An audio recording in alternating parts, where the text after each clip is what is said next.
கேளுங்க. என்னது அது அழகாக இருக்கு. இது சௌமி. இது இன்ஃபேக்ட் சௌமி அங்கே நம்ம டெய்ஸோவில் வாங்கினது, கலிஃபோர்னியாவில் டெய்ஸோவில் வாங்கினது. இதுவும் டெய்ஸோவில் வாங்கினது தான். இந்த குருவி வந்து அரும்பாக்கத்தில் நாங்கள் அப்பப்போ போய் வாங்குவோம், நானும் சௌமியும். ஏன் குருவி வந்திருக்குன்னா இன்னைக்கு இதுவும் சௌந்தர்யா குட்டி தான், எல்லாமே அவள் கொடுத்தது தான். இது அங்கே ஹோம் குட்ஸாக அங்கே வாங்கினது. இதெல்லாம் இன்னைக்கு வந்து நம்ம என்ன பண்ண போகிறோம்னா, ஏன்னா இது மாம்பழம் குழம்பு இன்னைக்கு, அதனால தான் இது வந்திருக்கு. இந்த ஸோ இந்த அளவு மாம்பழம், குட்டி மாம்பழம், இதை விட குட்டி கூட இருக்கும், ஆனால் இதுதான் இப்போ நிறைய கிடைக்கிது. இந்த மாம்பழ குழம்புக்கு வந்து என்னெல்லாம் தேவைன்னு சொல்லிடுறேன். இந்த மாம்பழம், பச்சை மிளகாய், தயிரை வந்து சும்மா மிக்சியில் போட்டு அடித்து வச்சுருக்கேன், தண்ணி சேர்க்க. ஆமாம். இது வந்து தேங்காய். இந்த தேங்காய் வந்து இதில் முக்கால்வாசி போட்டுப்பேன்னு வச்சுங்க. அந்த தேங்காயோடு அரைக்கிறதுக்கு மிளகு, ஜீரகம், மஞ்சத்தூள், கொஞ்சம் மிளகாத்தூள். இதுக்கு வந்து முக்கியமாக மாம்பழ குழம்புக்கு இந்த பச்சை மிளகாயோட காரம் வந்து தூக்கலாக இருக்கணும். தூக்கலாக இருக்கணும். இது வந்து ஒரு இன்ஸ்பயர்டு வீடியோ தான். இதெல்லாம் ரெடி பண்ணிவிட்டு காமிக்கிறேன். அடுத்து மாம்பழம் சூப்பராக உரிச்சாச்சு. தோலை உரிக்கணும் போல, அழகாக தோல் உரிக்கப்பட்டது வச்சுட்டு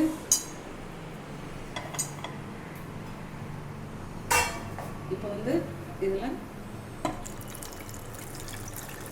தண்ணி, பாதி அளவு தண்ணி ஊற்றினா போதும். ஆக்சுவலாக வெந்நீரே விட்டுருவோம். வேண்டாம். இதோ மிளகா, நான் வந்து ஒரு மாம்பழத்துக்கு 2 குட்டி மிளகாங்கிற கணக்கில் எடுத்திருக்கேன். அவங்கவுங்க வீட்டுக்கு என்ன காரம் தேவையோ அதை அட்ஜஸ்ட் பண்ணிங்க. ஆனால் இதில் பச்சை மிளகாயோட டேஸ்ட்டு தான் தூக்கலாக இருக்கணும். ஸோ எங்களுக்கு இது சரியாக இருக்கும். அதனால் இந்த பச்சை மிளகா இதில் அம்மியில் வச்சு அரைச்சா நல்ல மைய அரைப்படும். இது அவ்வளோதான். அம்மி அவ்வளோவா? அம்மி தான் கிடைக்க, மாடியில் கிடைக்க, எடுத்து வச்சு அரைக்கணும். இதோட மஞ்சத்தூள், மிளகாய்த்தூள், கொஞ்சம் கலர் மாறக்கூடாது, மிளகாத்தூள். சீனி வேணுங்கிறவங்க கொஞ்சம் சீனி போட்டுக்கலாம்னு சொல்லுவாங்க, நான் போடலை. அது நல்ல பழுத்த மாம்பழமாக தான் இருக்குது. ஸோ இந்த இதில் உப்பு இப்போ போட வேண்டாம். உங்களுக்கு என்ன ஞாபகம் வருது இதை பார்த்தா? ஆமாம் கரெக்ட். என்ன எங்கள் ஹாஸ்டலில், இந்த ஹாஸ்டலில், கேஆர்எம் ஹாஸ்டலில், அது எங்கே இருக்குது? மன்னார்குடி. சீசன் டயத்தில் வாரம் வியாழக்கிழமை நினைக்கிறேன் மாம்பழ சாம்பார் வந்துடும். அப்படியா? சாப்பிட்டு தூக்கம் வந்துடும். மாம்பழ சாம்பார். ஓஹோ. ஸோ இது வந்து மாம்பழ குழம்பு, சாம்பார் இல்லை. மாம்பழ சாம்பார் எப்படி வைக்கிறதுன்னு அப்புறம் பார்த்துக்கலாம். ஏன்னா செய்ய பழக்கம் விட்டு போச்சு. அப்போல்லாம் இவ்வளோ மாம்பழம் கிடைக்காது, ஒரு அளவு தான் கிடைக்கும். ஆனால் உங்களுக்கு அங்கே தோட்டம் இருந்திருக்கும், தோப்பு இருந்திருக்கு. தோப்புனால ஹாஸ்டலில் அத்தனை பேரும் செஞ்சு போட்டாங்களே, அது அவ்வளோ பெரிய விஷயம் அது. அப்புறம் அந்த தேங்காயை அரைச்சி வச்சுட்டேன். இந்த தேங்காய் இவ்வளோ தான் தந்துனேன், இவ்வளோ வச்சுட்டேன். ஏன்னா இந்த இப்போ தயிருக்கு வந்து இந்த அளவு போதும். இதெல்லாம் நீங்கள் அப்பப்போ பழக்கத்தில் எல்லாமே சரியாக இருக்கணும். தேங்காய் தூக்கலாக இருக்கக்கூடாது, புளிப்பு தூக்கலாக இருக்கக்கூடாது, எல்லாம் திட்டமாக இருக்கணும். அது நாளடைவில் நீங்கள் போக போக நீங்களே தெரிஞ்சுப்பீங்க. நான் ஓவராலாக கணக்கு சொல்லிட்டேன். அது சரியா? சரி, இது வேகட்டும். வெந்தோடனே காமிக்கிறேன். அடுத்து ஊற்றின தண்ணியில் பால் பங்கு கூட இல்லை, 1/4 பங்கு தான் ஊற்றணும். அதிலே எல்லாம் நல்லா வெந்துட்டு இதை குத்தி பார்த்தா பாருங்கள், இப்படி உள்ளே போகுது. இந்த அளவு போதும்.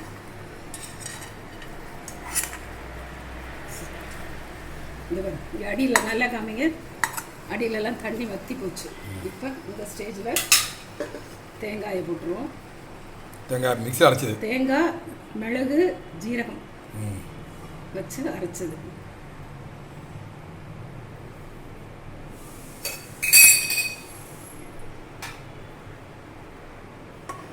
கூட நைய அரைச்சிருக்கணும். ஆமாம், நானும் பார்த்தேன்.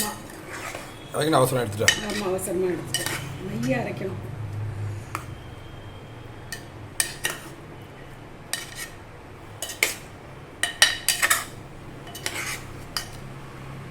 மிக்சியில் அரைக்க பொறுமை தேவைப்படுது இல்லை?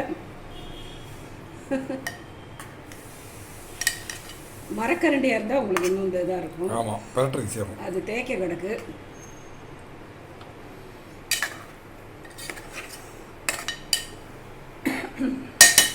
கொஞ்சம் ஒரு 3 நிமிஷம் ஆகட்டும், அதுக்கப்புறம் மோர் ஊற்றும் போது காமிக்கலாம். தேங்காயும் ஒரு நிமிஷம் 2 நிமிஷம் தான், நல்லா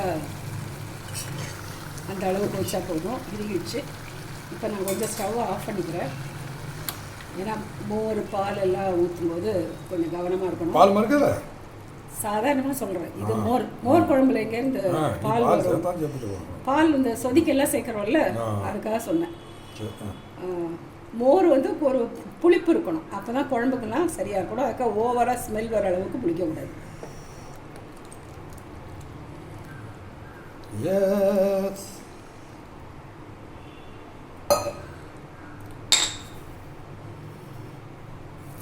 அது கொஞ்சம் கலைச்சி ஊற்றலையா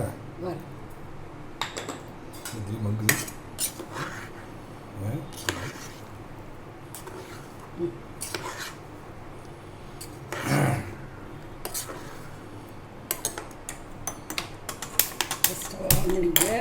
மோர் குடிக்கக்கூடாது.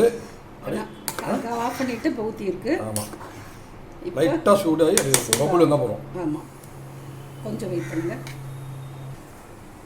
இந்த ஓரத்தில் எல்லாம் நுர கட்டி வருதா, நடுவுலையும் கொதிக்க போகுது. இந்த நேரத்தில் நம்ம ஆஃப் பண்ணிடலாம். உப்பு கொஞ்சம் பத்தலைன்னு இன்னும் கொஞ்சம் போட்டேன். இதோட இருக்கட்டும். ஒரு சிறு இனிப்போட புளிப்பு, தயிரோட புளிப்பு, இனிப்பு, பச்சை மிளகாய் காரம் எல்லாம் சேர்ந்து இருக்கு. கிடைக்கும். ஆமாம், இது கொஞ்சம் ஆறினோன்னே கொஞ்சம் இருக்கும், அதனால இந்த அளவு சரியாக இருக்கும். கொதிக்க விட வேண்டாம், இன்னும் கொஞ்சம் ஒரு செகண்ட். இதில் வந்து தேங்காய் எண்ணெய் போட்டிருக்கேன், கடுகு. இதை ஆஃப் பண்ணிடுறேன், காமிங்க. இது போதும். இந்த அளவு வரும்போது ஆஃப் பண்ணிடலாம். இதுக்கெல்லாம் போட மாட்டாங்க. ஐயா, உளுத்தம்பருப்பு, கொத்தமல்லி எல்லாம் இப்போ வந்து அதுதான்.